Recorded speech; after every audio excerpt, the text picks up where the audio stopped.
الحمد للہ وحدہ لا شریک لہ والصلاة والسلام علی من لا نبی بعدہ وعلی آلہ واصحابہ الذین اوفوا عہدہ اما بعد فاعوذ باللہ من الشیطان الرجیم بسم اللہ الرحمن الرحیم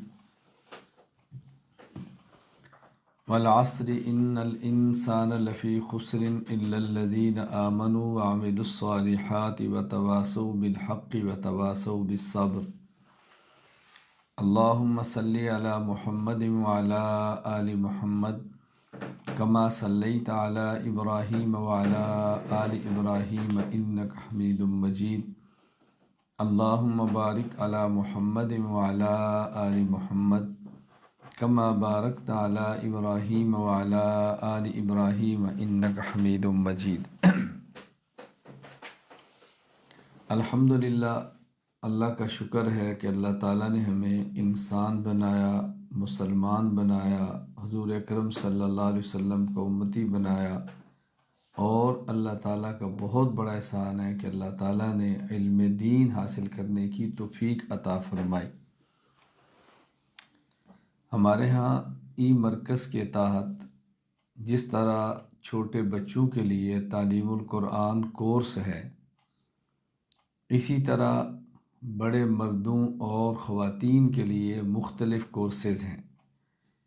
علم دین کورس 2 سالہ، عالمہ کورس 4 سالہ، ترجمہ قرآن کریم مردوں اور خواتین کے لیے 1 سالہ، تخصص فی العقائد الاسلامیہ علماء کرام کے لیے 1 سالہ، تخصص فی الافتاء علماء کرام کے لیے 1 سالہ۔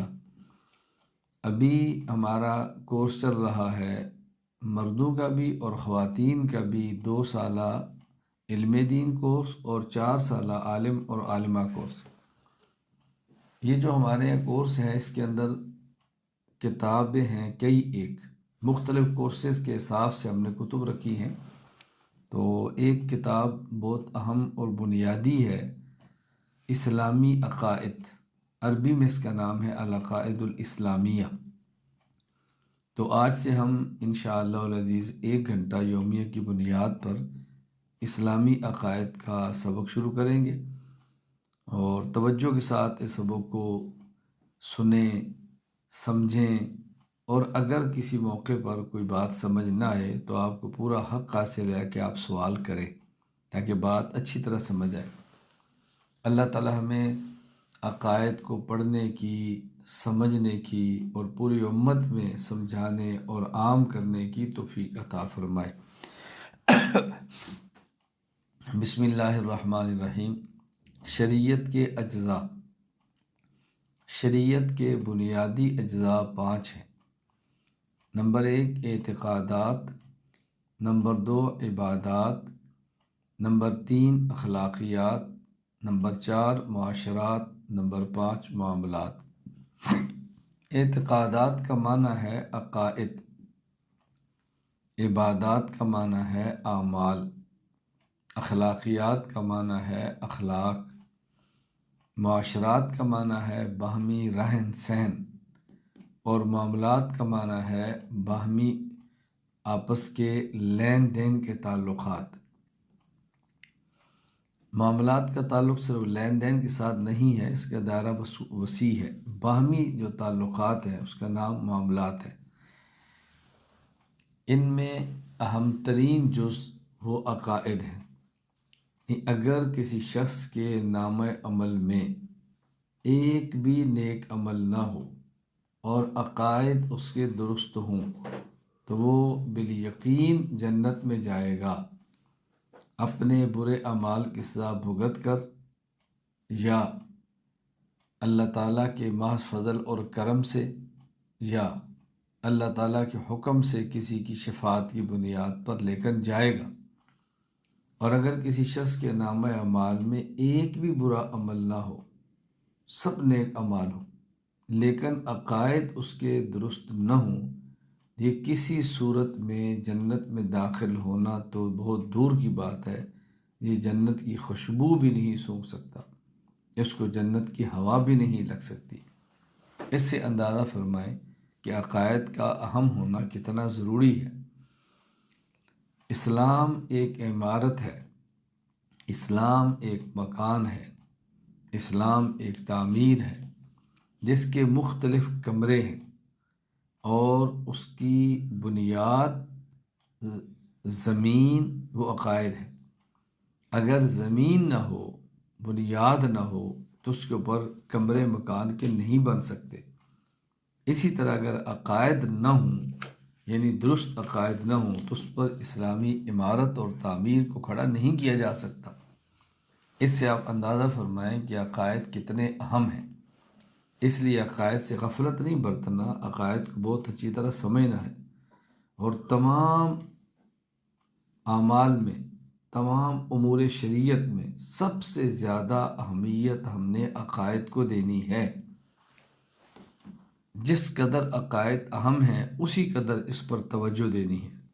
عقائد پڑھنے ہیں، عقائد سمجھنے ہیں، عقائد کو دہرانا ہے، عقائد امت میں عام کرنے ہیں، اپنے عقائد ٹھیک کرنے ہیں، امت کے عقائد کو ٹھیک کرنے کی فکر کرنی ہے۔ تو شریعت کے بنیادی اجزاء 5 ہیں: اعتقادات، عقائد، عبادات، اعمال، اخلاقیات، اخلاق، معاشرات اور معاملات۔ اگر اس تقسیم کو آپ تھوڑا سا مختصر کر لیں تو یوں کہہ سکتے ہیں کہ اسلام کے بنیادی اجزاء، شریعت کے بنیادی اجزاء 3 ہیں: عقائد، اعمال اور اخلاق۔ مزید اس کو آپ مختصر کرنا چاہیں، مختصر ترین اگر تقسیم کریں گے تو یوں کہیں گے شریعت کے بنیادی اجزاء 2 ہیں: نمبر 1 عقائد اور نمبر 2 اعمال۔ یعنی اخلاق کو اب اعمال کے تحت شامل کر لیں گے تو یوں کہیں گے کہ 2 ہیں: عقائد اور اعمال۔ لیکن عقائد بہرحال شریعت کا بنیادی جزو اہم اور جزو میں افضل ہے، اسے کبھی بھی غافل نہیں ہونا۔ اب عقائد کی تعریف کیا ہے، اس کو سمجھنا ضروری ہے۔ عقائد جمع ہے عقیدہ کی۔ عقیدہ عقدن سے ہے گرہ باندھنا، جس طرح ہم دھاگے میں گرہ باندھتے ہیں نا، اسے کہتے ہیں عقد۔ جس طرح ایک مرد اور عورت کا نکاح ہوتا ہے تو اسے کہتے ہیں عقد نکاح، یعنی گرہ بندھ گئی ہے، ان کا تعلق بہت پختہ ہو گیا ہے، بہت پختہ تعلق ہو گیا ہے۔ آپ اندازہ فرمائیں کہ انسانی رشتوں میں خاوند اور بیوی کا ایسا رشتہ ہے، ایسا پاکیزہ، ایسا مقدس، اتنا اہم رشتہ ہے کہ انسانی تاریخ میں سب سے پہلا انسان کا انسان سے جو تعلق بنا ہے وہ خاوند اور بیوی کا بنا ہے۔ اندازہ کریں کتنا اہم رشتہ ہوگا۔ خیر، عقائد جمع ہے عقیدہ کی۔ عقیدہ عقدن سے، جس کا معنی ہوتا ہے گرہ باندھنا۔ اس کا مطلب یہ ہوتا ہے کہ ایسا نظریہ جس کی بنیاد پر اللہ تعالیٰ راضی ہوں اور جنت کا فیصلہ ہو، یا ایسا نظریہ کہ جس کی بنیاد پر اللہ تعالیٰ ناراض ہوں اور بندے کے لیے جہنم کا فیصلہ ہو جائے، اس نظریہ کا نام ہے عقیدہ۔ اس کا مطلب اگر نظریہ ٹھیک ہے تو اللہ راضی ہوں گے اور جنت ملے گی، اور اگر نظریہ باطل ہے اللہ ناراض ہوں گے اور بندے کو جہنم ملے گی۔ تو وہ عقیدہ جس پر اللہ راضی ہوں یہ عقیدہ صحیحہ ہے، اور وہ عقیدہ جس پر اللہ ناراض ہوں یہ عقیدہ باطلہ، عقیدہ فاسدہ ہے۔ اللہ ہمیں بات سمجھنے کی توفیق عطا فرمائے۔ صحیح عقائد کو اسلامی عقائد کہتے ہیں، صحیح عقائد کو اسلامی عقائد کہتے ہیں، کیونکہ ہمارا عنوان اسلامی عقائد ہے، ہماری کتاب کا نام اسلامی عقائد ہے، تو یہ سمجھنا ضروری ہے کہ اسلامی عقائد کا مطلب کیا ہے۔ یعنی صحیح عقائد کو اسلامی عقائد کہتے ہیں، اور جو عقائد صحیح نہیں کبھی ان کو کفری عقائد کہیں گے اور کبھی ان کو بدعی عقائد کہیں گے۔ یعنی بعض عقائد ایسے ہیں کہ جن کی بنیاد پہ اسلام اور کفر کا فیصلہ ہوتا ہے، اور بعض عقائد ایسے ہیں کہ جن کی بنیاد پہ اسلام اور کفر کا فیصلہ نہیں بلکہ سنت اور بدعت کا فیصلہ ہوتا ہے۔ تو وہ عقائد جو دلیل قطعی سے ثابت ہیں اس کے انکار کرنے سے بندہ دائرہ اسلام سے خارج ہو جاتا ہے، اور وہ عقائد جو دلیل ظنی سے ثابت ہیں ان کے انکار سے بندہ دائرہ اہل سنت والجماعت سے خارج ہوتا ہے، لیکن کافر نہیں ہوتا۔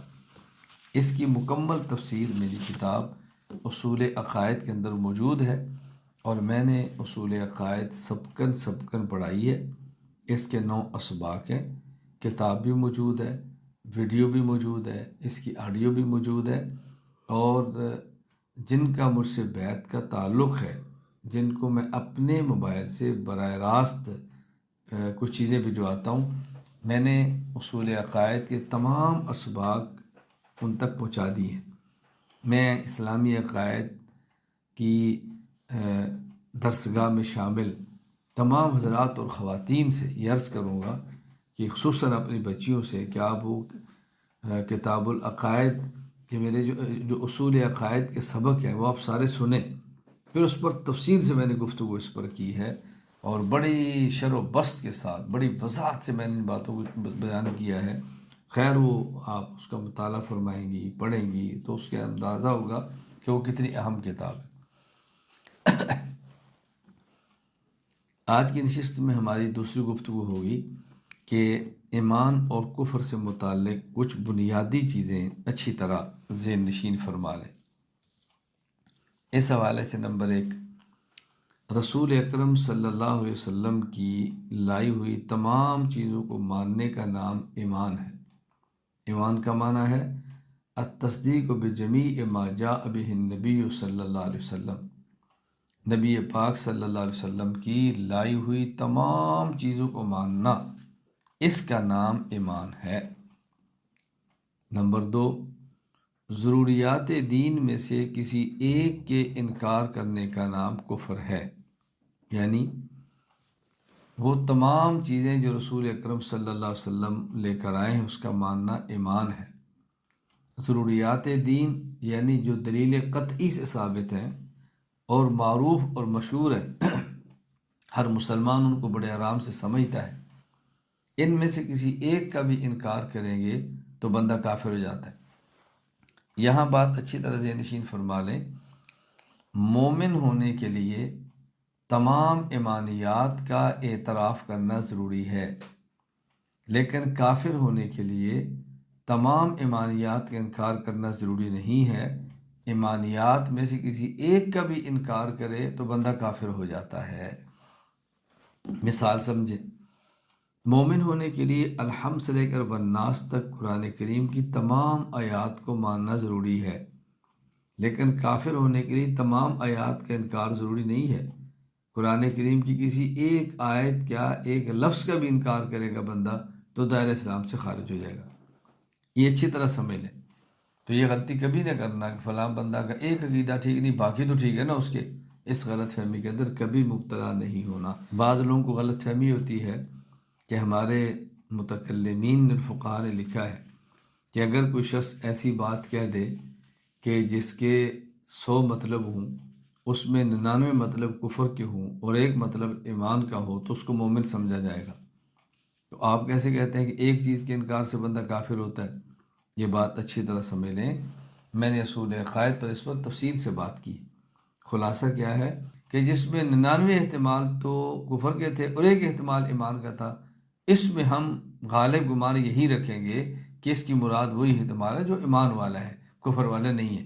لیکن اگر وہ خود وضاحت کر دے کہ نہیں میری مراد یہ نہیں تھی تو پھر بات اور ہے۔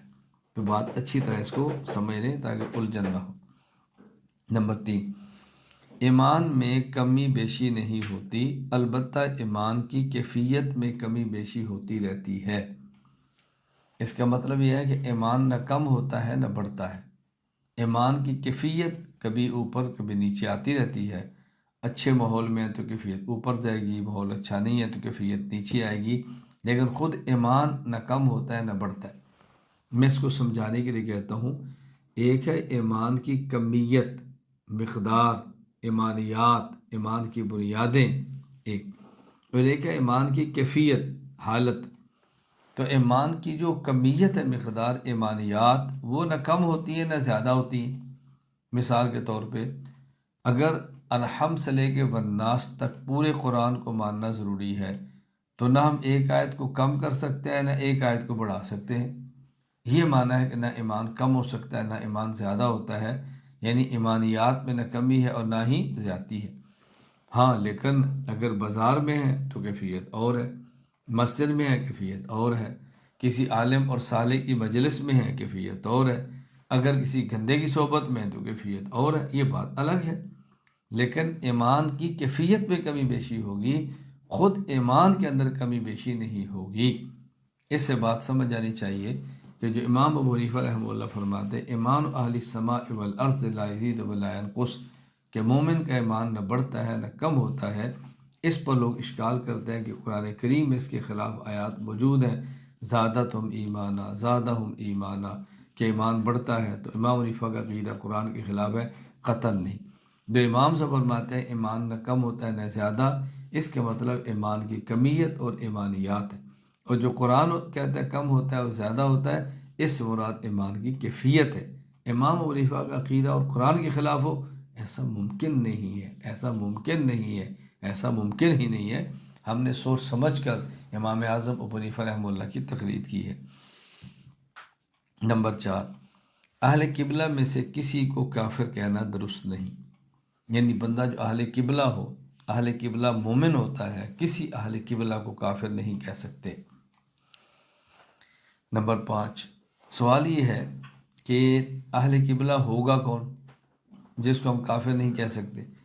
اہل قبلہ سے مراد وہ لوگ ہیں جو تمام ضروریات دین کو مانتے ہوں۔ بات سمجھ لیں، یعنی اہل قبلہ کا معنی یہ نہیں ہے کہ جو قبلہ کی طرف منہ کر کے نماز پڑھے۔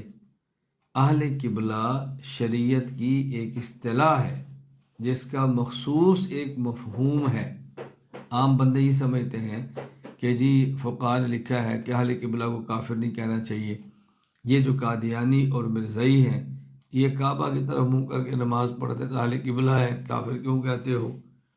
اثنا عشری شیعہ جو رسول اللہ صلی اللہ علیہ وسلم کے بعد ابو بکر صدیق کو خلیفہ اول بلا فصل نہیں مانتے، حضرت علی کو خلیفہ اول بلا فصل مانتے ہیں کرم اللہ وجہہ، تو ان کو کافر، ان کو دائرہ اسلام سے خارج نہیں کہنا چاہیے، کیونکہ قبلے کی طرف منہ کر کے نماز پڑھتے تو اہل قبلہ ہے۔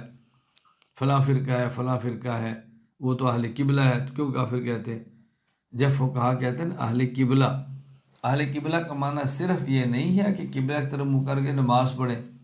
اہل قبلہ کا معنی ہوتا ہے کہ تمام ضروریات دین کو مانتا ہو، تمام ایمانیات کو مانتا ہو، پھر اہل قبلہ ہوتا ہے۔ تو جو تمام ایمانیات کو مانتا ہے، عملی کوتاہی ہے، اس کو تو مومن ہی کہیں گے۔ لیکن اگر ایک چیز کا بھی انکار کرے گا بندہ تو پھر اہل قبلہ میں سے نہیں رہے گا۔ نمبر 6، کسی مسلمان کو کسی گناہ کی وجہ سے کافر کہنا درست نہیں۔ کسی بھی مسلمان کو کسی بھی گناہ کی بنیاد پہ کافر نہیں کہہ سکتے۔ وہ مسلمان کہ جو گناہ کرے، گناہ بڑا ہو یا چھوٹا، گناہ کبیرہ ہو یا صغیرہ، اس کو فاسق تو کہیں گے، عاصی تو کہیں گے، نافرمان تو کہیں گے، گناہ گار تو کہیں گے، لیکن اس کو کافر نہیں کہیں گے۔ ممکن ہے کسی کے ذہن میں اشکال ہے کہ نبی پاک صلی اللہ علیہ وسلم نے فرمایا من ترک الصلاۃ متعمدا فقد کفر، کہ جس شخص نے جان بوجھ کر نماز کا انکار کیا وہ کافر ہو گیا۔ تو یہ دیکھیں حدیث پاک میں تو ہے من ترک الصلاۃ متعمدا فقد کفر، کہ نماز چھوڑنے والا کافر ہے، تو آپ کیسے کہتے ہیں کہ گناہ گار کافر نہیں کہنا؟ یہ حدیث پاک کا ترجمہ غلط ہوا ہے۔ حدیث پاک کا ترجمہ کیا ہے؟ من ترک الصلاۃ متعمدا فقد کفر، جس شخص نے جان بوجھ کے نماز چھوڑی اس نے کافروں والا کام کیا، یہ نہیں کافر ہو گیا، کافروں والا کام کیا۔ جس طرح ہم کہتے ہیں نا کہ جھوٹ بولنا مسلمان کا کام نہیں ہے، اس کا معنی یہ نہیں کہ جھوٹ بولنے والا کافر ہو جاتا ہے۔ بیٹا شراب پینا مسلمان کی شان کے لائق نہیں ہے، اس کا معنی یہ نہیں کہ شراب پینے والا کافر ہو گیا۔ بیٹا زنا کرنا مسلمان کا کام نہیں ہے، اس کا معنی یہ نہیں کہ زنا کرنے والا مسلمان ہو گیا، نہ۔ اللہ کے نبی سمجھا رہے ہیں کہ اس نے کافروں والا کام کیا، جس طرح بڑے خاندان کے ہوں اور ان کے گھر میں بیٹا کو گھٹیا حرکت کر لے تو بڑے اور معزز خاندان والے اپنے بیٹے سے کیا کہتے ہیں، بیٹا ہمارے خاندان کے لوگ ایسے کام کرتے ہیں، لوگ کیا کہیں گے کس کا بیٹا ہے، ہمارا بیٹا اگر ایسا کام کرتے ہو۔ اسی طرح شریعت کہہ رہی ہے من ترک الصلاۃ متعمدا فقط کفر، کیا کوئی مومن بھی نماز چھوڑ سکتا ہے؟ مومن ہو کر نماز چھوڑنا یہ ٹھیک نہیں ہے۔ تو اس کا معنی یہ نہیں جس نے جان بوجھ کے نماز کو چھوڑا وہ کافر ہو گیا، اس کا معنی یہ ہے کہ جس نے جان بوجھ کے نماز کو چھوڑا اس نے کافروں والا کام کیا ہے۔ یہاں مجھے ایک واقعہ مناظرہ یاد آیا جو حضرت امام محمد بن ادریس شافعی رحمہ اللہ اور حضرت امام احمد بن حنبل رحمہ اللہ کے درمیان ہوا۔ امام احمد بن حنبل رحمہ اللہ نماز جان بوجھ کے چھوڑنے والے کو کافر کہتے تھے۔ حضرت امام شافعی نے مناظرہ کیا، حضرت امام شافعی رحمہ اللہ نے امام احمد بن حنبل سے عرض کیا آپ یہ فرمائیں اگر جان بوجھ کر نماز چھوڑنے سے بندہ کافر ہو جاتا ہے، اب اس کے مسلمان ہونے کی کیا صورت ہے، مسلمان کیسے ہو؟ حضرت امام احمد بن حنبل فرمانے لگے کہ یہ شخص کلمہ پڑھ لے تو مسلمان ہو جائے گا۔ امام شافعی رحمہ اللہ نے فرمایا کلمہ تو پہلے ہی پڑھتا ہے، اس نے کلمہ چھوڑا کب ہے؟ تو انہوں نے کہا نماز پڑھ لے مسلمان ہو جائے گا۔ فرمایا نماز تو پڑھے گا لیکن نماز قبول نہیں ہوگی، کیونکہ جب اس نے نماز چھوڑ کے کافر ہو گیا تو کافر کا تو عمل قبول ہوتا ہی نہیں، تو نماز اس کی قبول نہیں ہوئی تو نماز سے کیسے مسلمان ہوگا؟ حضرت امام محمد بن حنبل رحمہ اللہ سے اس کا کوئی جواب نہیں بنا۔ اس لیے واضح نشین فرما لیں کہ کسی بھی مسلمان کو کسی بھی گناہ کی بنیاد پر کافر نہیں کہہ سکتے۔ یہاں میں نے ایک بات کی ہے، گناہ بڑا ہو یا چھوٹا، گناہ کبیرہ ہو یا صغیرہ، عموماً ہم یہ دو لفظ استعمال کرتے ہیں۔ قرآن کریم میں ان تجتنبوا کبائر ما تنہون عنہ نکفر، قرآن کریم میں بھی ہے۔ ہم عموماً یہ دو لفظ استعمال کرتے ہیں، گناہ کبیرہ گناہ صغیرہ، یہ گناہ بڑا یہ گناہ چھوٹا۔ ایک ہے اس کا ترجمہ بڑا اور چھوٹا، ایک ہے اس کا مفہوم اصطلاح کہ شریعت میں گناہ کبیرہ اور گناہ صغیرہ کی تعریف کیا ہے، یہ اچھی طرح ذہن نشین کر لیں۔ گناہ کبیرہ کسے کہتے ہیں؟ گناہ کبیرہ میں بیان کرنے میں غلطی ہو جاتی ہے، تعریف عموماً کی نہیں جا سکتی، اس لیے الجھنیں پیدا ہوتی ہیں۔ تو پہلے گناہ کبیرہ یا صغیرہ کی تعریف سمجھیں۔ گناہ کبیرہ اس گناہ کو کہتے ہیں جس کے کرنے والے پر قرآن و سنت میں وعید کی گئی ہو، یعنی اس کے لیے کسی عذاب کا تذکرہ ہو، ڈانٹا گیا ہو، جس کے کرنے والے پر قرآن و سنت میں وعید کی گئی ہو، جیسے یتیم کا مال کھانا، یہ گناہ کبیرہ ہے۔ ان الذین یاکلون اموال الیتامی ظلما انما یاکلون فی بطونہم نارا، یہ شخص اپنے پیٹ میں آگ جہنم کی ڈال رہا ہے۔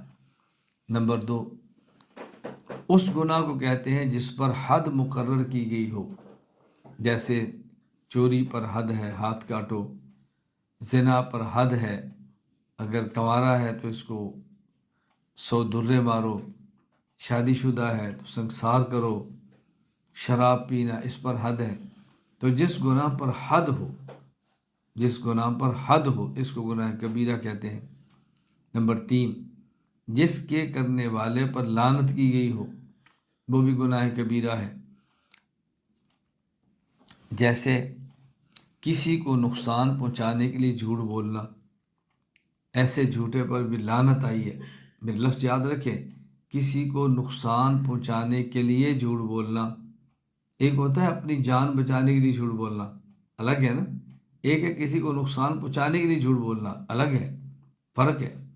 ایک ہوتا ہے کسی کو نقصان بھی نہیں پہنچانا اور اپنے آپ کو نقصان سے بھی نہیں بچانا، ایسے لوگوں کی عادت ہے خام خواہی، بعض لوگوں نے عادت پڑ جاتی ہے جھوٹ بولنے کی۔ تم دوپہر کو کیا کر رہے تھے؟ وہ جاگ رہا، میں سویا تھا۔ عادت ہے جھوٹ بولنے کی، جسے کہتے ہیں ٹرکھانے کی عادت ہے، یہ باتیں الگ ہیں۔ میں گناہ کبیرہ کیا کہہ رہا ہوں؟ ایسا جھوٹ جو کسی کو نقصان پہنچانے کے لیے بولا جائے۔ نمبر 4، جس گناہ میں فساد کسی ایسے گناہ کے برابر ہو یا زیادہ ہو جس پر وعید یا حد یا لعنت آئی ہو، یعنی وہ گناہ ایسا ہے کہ اس پر تو قرآن اور سنت میں حد نہیں بیان کی گئی، توجہ رکھنا، اس گناہ کا نام لے کر، اس گناہ کا نام لے کر تو لعنت نہیں کی گئی، اس گناہ کا نام لے کر تو وعید نہیں سنائی، لیکن وہ جرم ایسا ہے کہ وہ ہے اسی کے برابر۔ مثلا شراب کے علاوہ کوئی اور نشاور چیز استعمال کرنا، اب یہ بھی گناہ کبیرہ ہے۔ آج کے دور میں اگر کوئی نیا نشاور چیز نئی ایجاد ہو جس کا رسول اکرم صلی اللہ علیہ وسلم کے دور میں وجود ہی نہ ہو، تو ظاہر ہے جس کا اس دور میں وجود تھا اس پر تو حد آئی ہے۔ اب اگر اس کا وجود ہی نہیں ہے تو کوئی بندہ کہ یہ میں استعمال کر لوں، نہیں۔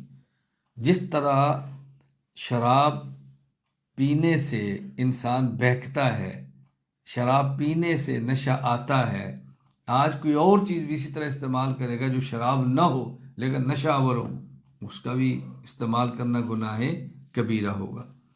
نمبر 5، جو کام بطور تعاون فی الدین کے کیا جائے، یعنی ایسا کام کیا جائے کہ اس سے اندازہ کیا جائے کہ دیکھنے والا سمجھے کہ اس شخص کے دل میں دین کی کوئی عظمت نہیں ہے، اس طرح کام کریں کہ جس کی وجہ سے، یعنی آدمی اس طرح کام کرے کہ دیکھنے والے کو اندازہ ہو کہ یہ کام اس طرح کر رہا ہے کہ اس کے دل میں دین کا کوئی احترام ہی نہیں ہے۔ جیسے مقدس اوراق کو گندگی میں پھینکنا۔ اب ایک پاکیزہ کاغذ ہے، اس پر کوئی آیت لکھی ہے، کوئی حدیث لکھی ہے، تو کوئی انسان اٹھا کر اس کو پخانے کی جگہ پہ پھینکتا ہے، لیکن پھینکنے کا سٹائل بھی ہوتا ہے نا، اس سے دیکھ سمجھ رہا ہے کہ اس کے ذہن میں اس کی حقارت ہے، اس ورقے کی حقارت، اب یہ مسلمان نہیں رہے گا۔ ویسے اگر کوئی شخص قرآن کریم کی عظمت کا بھی قائل ہے، توہین کو کفر بھی سمجھتا ہے، لیکن غفلت سے ہو گیا، جلدی سے ہو گیا، نہ کرنے پر اس کو افسوس، یہ باتیں الگ ہیں، لیکن ایک شخص اس انداز میں پھینکتا ہے کہ جیسے دیکھنے والا سمجھے کہ دین کی توہین کر رہا ہے، اس کو قرآن کی عظمت کا احساس ہی نہیں ہے، تو یہ گناہ کبیرہ ہے، یہ گناہ صغیرہ نہیں ہے۔ بات اچھی طرح سمجھ۔ خلاصہ کیا ہے؟ گناہ کبیرہ اس گناہ کو کہتے ہیں جس کے کرنے والے پر قرآن و سنت میں وعید کی گئی ہو، جیسے یتیم کا مال کھانا، جس پر حد مقرر کی گئی ہو، جیسے چوری کرنا، زنا کرنا، شراب پینا، جس کے مرتکب پر لعنت کی گئی ہو، جیسے کسی کو نقصان پہنچانے کے لیے جھوٹ بولنا، جس گناہ میں فساد کسی ایسے گناہ کے برابر یا زیادہ ہو جس پر وعید یا حد یا لعنت آئی ہو، جیسے شراب کے علاوہ دوسری نشہ آور چیزوں کا استعمال کرنا۔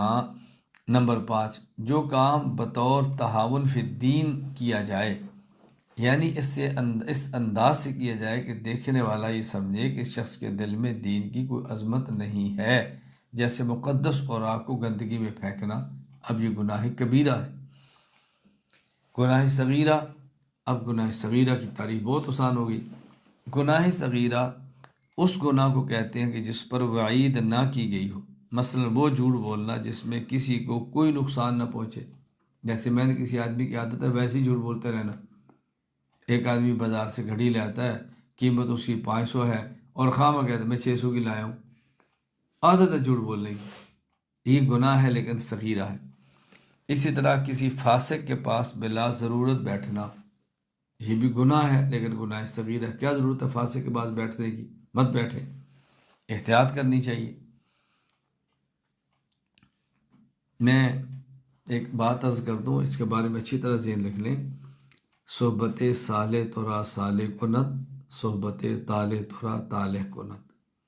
نیک کے پاس بیٹھیں گے تو نیک ہو جائیں گے، برے کے پاس بیٹھیں گے تو برے ہو جائیں گے۔ اس لیے کہ نیک صحبت کا اہتمام کرنا بہت ضروری ہے۔ ایک عربی کا شعر ہے، ان المرء لا تسأل وابصر قرینہ فإن القرین بالمقارن مہتدی۔ اگر کسی کے بارے میں یہ پتہ کرنا ہو کیسا ہے تو یہ نہ دیکھو بندہ کیسا ہے، یہ دیکھ لو کن کے پاس بیٹھتا ہے، اس لیے بندہ انہی کے پاس بیٹھتا ہے جن کا ہم مزاج ہوتا ہے۔ تو یہ پوچھنے کی ضرورت نہیں کہ بندہ کیسا ہے، اس کا بہت زیادہ اہتمام کرنا چاہیے، اچھی صحبت میں رہیں۔ ہماری بعض وہ خواتین، بعض بیٹیاں جو مجھ سے بیعت ہیں، کبھی وہ پوچھتی ہیں کہ مرد حضرات تو شیخ کی صحبت میں آ سکتے ہیں، ہم خواتین کیا کریں؟ دیکھیں، ان خواتین کے لیے صحبت میں آنے کا یہی طریقہ ہے، وہ دور رہیں، بیانات کو سنیں، اصلاح کریں، کتاب پڑھیں، جس طرح بھی آپ سبق پڑھ رہی ہیں تو مجلس میں ایسے رہیں کہ جیسے میں اپنے شیخ کی مجلس میں موجود ہوں۔ وضو کا خیال کرنا، قبلہ رو بیٹھنا، ادب کے ساتھ بیٹھنا، توجہ کے ساتھ بیٹھنا، انشاءاللہ اس پر دور رہ کر وہی فوائد ہوں گے جو قریب رہ کر ہوں گے انشاءاللہ۔ گناہ سے ایمان ختم نہیں ہوتا، ہاں البتہ ایمان کی نورانیت کم ہو جاتی ہے۔ یعنی کوئی شخص یہ نہ سمجھے کہ میں نے گناہ کیا تو ایمان ختم ہو جائے گا۔ ہاں، گناہ سے ایمان کی نورانیت ختم ہوتی ہے، ایمان کی لذت چلی جاتی ہے، ایمان کی چاشنی چلی جاتی ہے، اور اگر انسان توبہ نہیں کرتا تو ایک وقت آتا ہے کہ آہستہ آہستہ آہستہ خدشہ ہوتا ہے کہ بندے کا ایمان ہی ختم نہ ہو جائے۔ اللہ تعالی ہماری بہت زیادہ اس سے حفاظت فرمائے، گناہوں سے بہت زیادہ بچنے کی کوشش کرے۔ کسی حرام کو حلال اور حلال کو حرام سمجھنے والا مسلمان نہیں رہتا۔ یعنی حرام کو حرام سمجھنا ہے، حلال کو حلال سمجھنا ہے۔ اگر کوئی شخص کسی حرام کو حرام سمجھتے ہوئے اس کا ارتکاب کر لیتا ہے، حرام کام کو حرام سمجھتے ہوئے حرام کام کر لیتا ہے، یہ گناہ تو ہوگا لیکن کفر نہیں ہوگا۔ لیکن اگر کوئی شخص گناہ کو گناہ نہیں سمجھتا، اگرچہ اس کا ارتکاب نہ کرے، تب بھی بندہ دائرہ اسلام سے نکل جائے۔